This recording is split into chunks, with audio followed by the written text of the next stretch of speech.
चलिए मित्रों, अद्भुत कथा को आगे बढ़ाते हैं।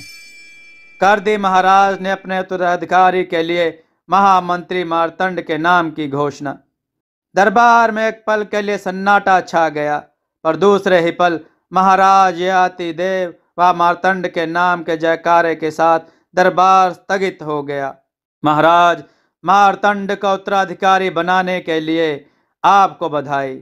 उम्मीद थी आप राज्य का हित ध्यान में रखकर सेनापति बलभद्र को ही उत्तराधिकारी बनाएंगे।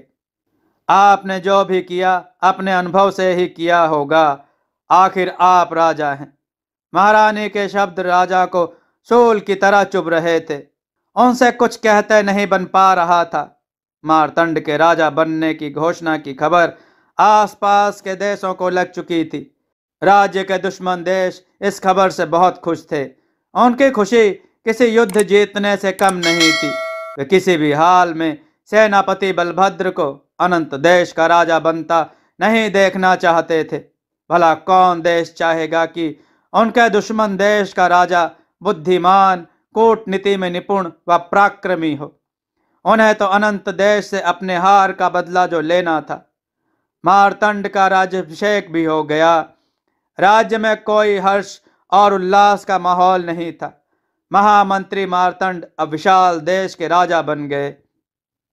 मार्तंड ने सबसे पहले उच्च पदों से पुराने मंत्रियों व कर्मचारियों को हटाकर उनके स्थान पर अपने वफादार आदमियों को बिठा दिया।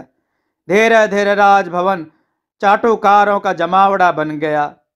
जिस राजभवन में राजकाज की बातें होती, राज्य की भलाई के लिए चर्चाएं होती थी, धीरे धीरे वही राजभवन अयाशी का अड्डा बनने लगा।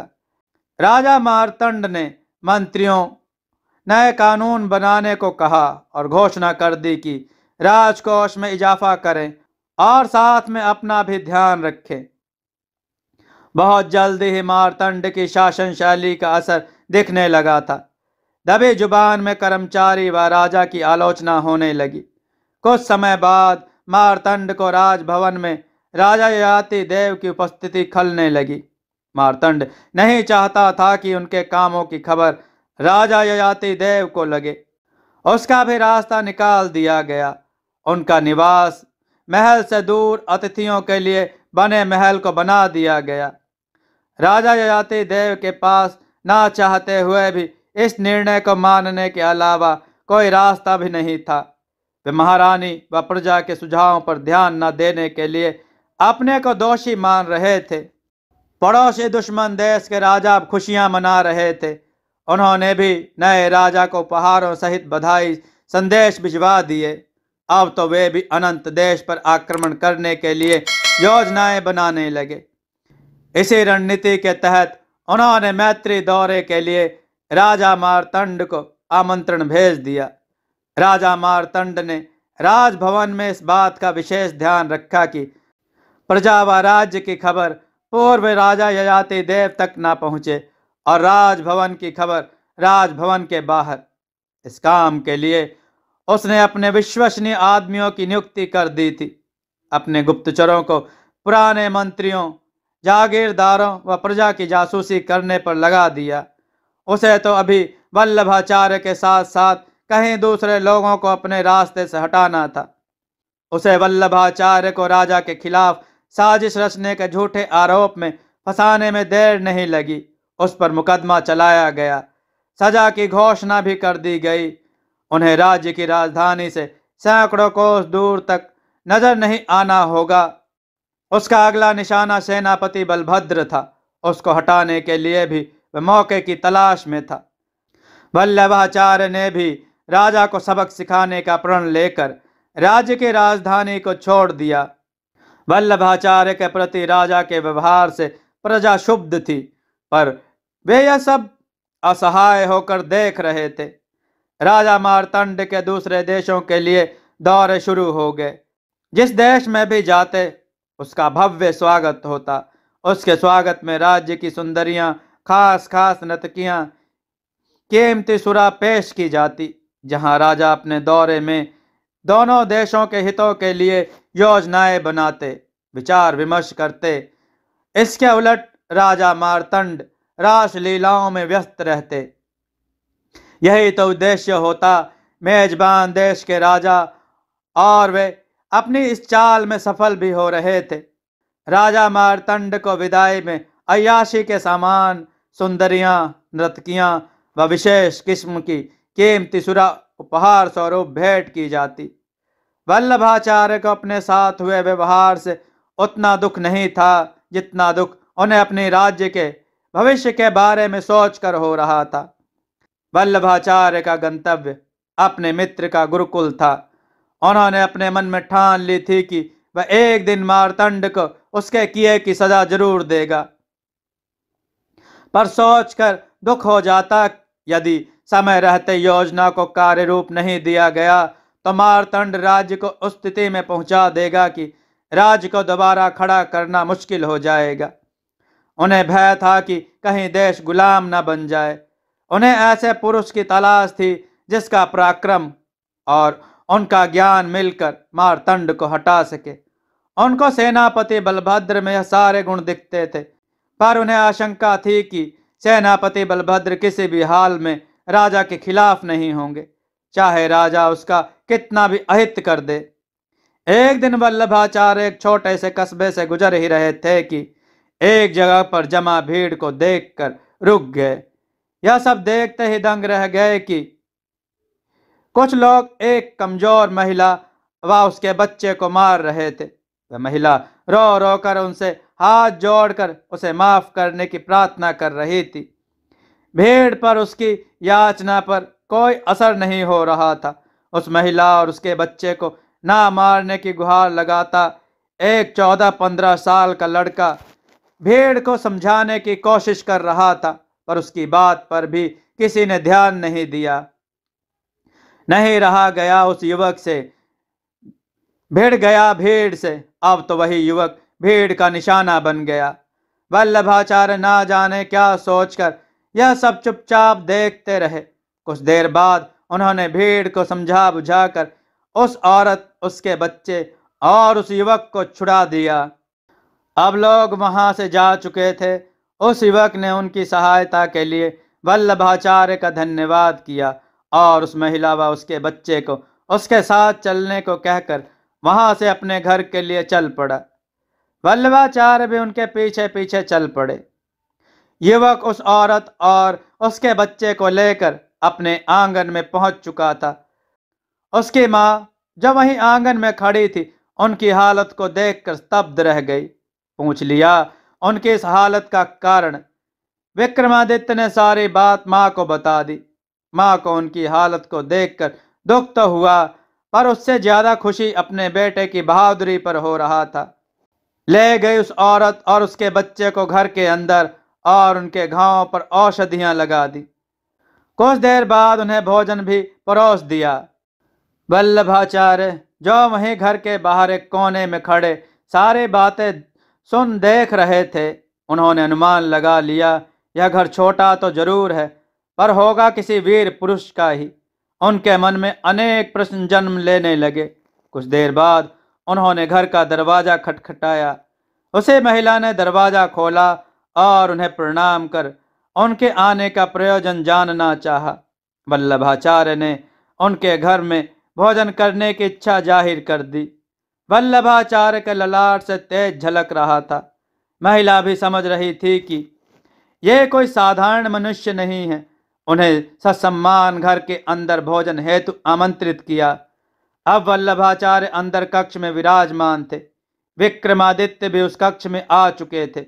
वल्लभाचार्य को देखकर उन्हें प्रणाम किया और एक बार फिर उनको भीड़ से बचाने के लिए धन्यवाद किया और उन्हें भोजन हेतु आमंत्रित किया। विक्रमादित्य वत्स, भोजन तो हम अवश्य करेंगे, पर उससे पहले जो प्रश्न हमारे मस्तिष्क में आकर हमें आपसे करने को कह रहे हैं, हम उनका उत्तर जानना चाहेंगे। वल्लभाचार्य अभी बात कर ही रहे थे कि विक्रमादित्य की माँ भी जलपान लेकर आ गई और वल्लभाचार्य को परोस कर भोजन व्यवस्था करने के लिए वहां से जाने ही वाली थी कि वल्लभाचार्य ने उन्हें वहीं बैठने का आग्रह किया। विक्रमादित्य की माँ भी वहीं पास में बैठ गई। विक्रमादित्य, हम आपसे जानना चाहते हैं कि आपने ऐसी औरत को बचाने के लिए अपनी जान की परवाह किए बिना भीड़ से क्यों उलझ गए जिसने चोरी का अपराध किया हो।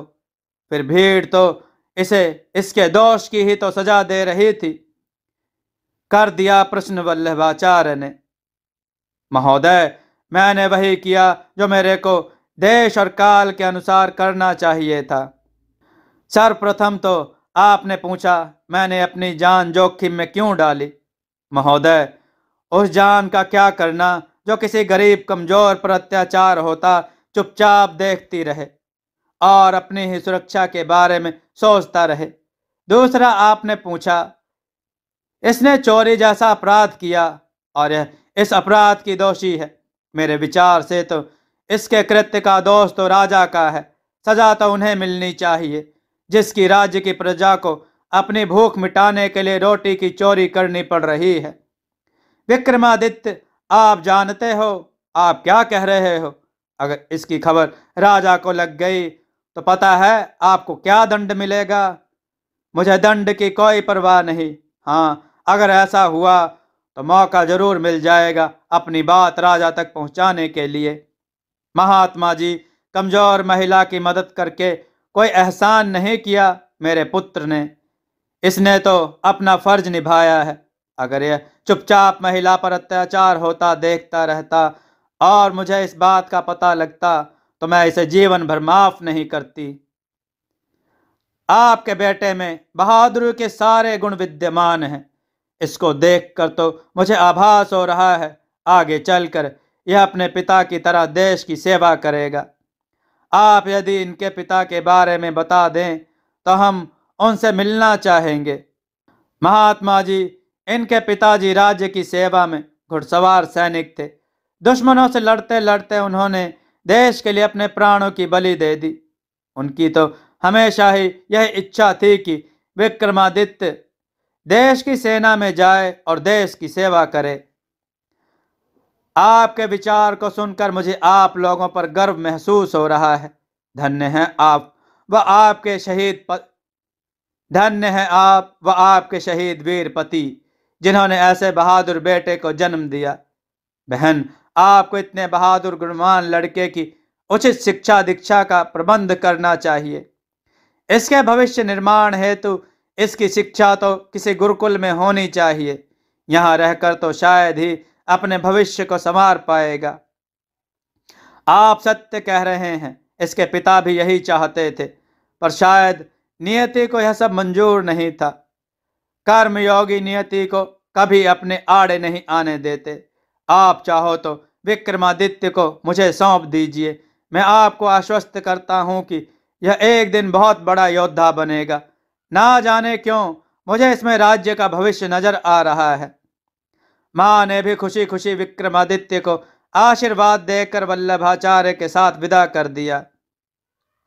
गुरुकुल में विक्रमादित्य की शिक्षा दीक्षा प्रारंभ हो गई। युद्ध कला, शास्त्रों का ज्ञान, कूटनीति व राजनीति की शिक्षा पारंगत करके गुरुओं के संरक्षण में दी जाने लगी।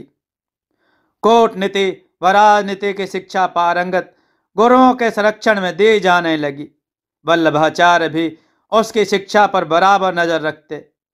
राजा मार्तंड का समय राजकाज देखने के बजाय राजभवन में रंगरलियों में ही कटता। राज्य में क्या हो रहा है उसे इसकी तनिक भी चिंता नहीं रहती। इसी का फायदा राज्य के कर्मचारी व भ्रष्ट मंत्री उठाने लगे। चंद सालों में देश की अर्थव्यवस्था चौपट हो गई। ना तो सैनिकों की बढ़ोतरी हो पा रही थी, ना ही सेना के लिए साजो सामान की व्यवस्था। देश पर छोटे बड़े आक्रमण हो रहे थे। किसी तरह से सेनापति बलभद्र देश की सीमा की रक्षा कर रहे थे। एक दो बार उन्होंने राजा का ध्यान इस ओर दिलाया भी, पर राजा ने यह कहकर उसकी बात पर गौर नहीं किया कि अब सारे देश उसके मित्र हैं, फिर भला वे हम पर क्यों आक्रमण करेंगे। मित्रों, कथा का यह भाग आपको कैसा लगा कमेंट में जरूर बताइएगा। आगे की कथा के लिए कमेंट में जरूर लिखिएगा और कमेंट में जय श्री राम अवश्य लिखें।